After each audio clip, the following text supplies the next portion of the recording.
নমস্কার। আজ আমরা জানব হিন্দুদের ৩৩ কোটি দেবতা বলে যা শোনা যায় সেটা কি সত্যি কিনা। অনেকেই বলেন হিন্দুরা ৩৩ কোটি দেবতা বিশ্বাস করে।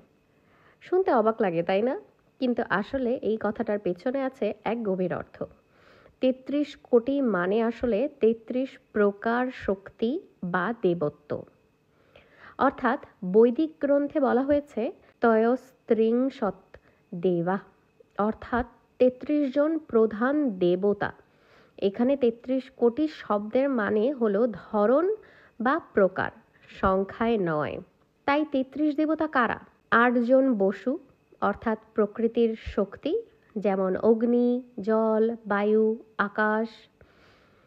১১ জন রুদ্র, অর্থাৎ শক্তি ও মনঃসংযমের প্রতীক। ১২ জন আদিত্য, অর্থাৎ সূর্যের বিভিন্ন দিক, সময় ও ঋতুর নিয়ন্ত্রক। ১ জন প্রজাপতি, সৃষ্টির আদিপতি।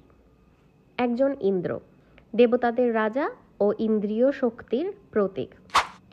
তাহলে এই ৩৩ কোটি কথাটা এলো কোথা থেকে?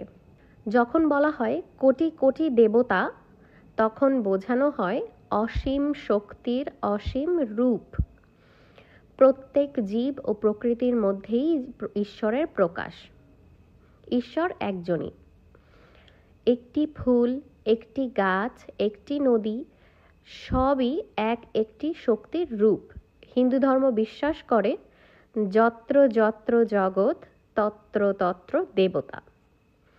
তাই ৩৩ কোটি দেবতা মানে কোটি কোটি ঈশ্বর নয়, বরং কোটি কোটি শক্তি ও রূপে এক পরম ঈশ্বরের উপলব্ধি। আপনিও কি এই কথাটা আগে জানতেন? জানলে কমেন্টে লিখে জানাবেন। আর এর থেকে আরও বেশি জানতে আমার সাথে স্পিরিচুয়াল জার্নিতে আমার সঙ্গেই থাকুন সাবস্ক্রাইব করে। নমস্কার সবাইকে। হর হর মহাদেব।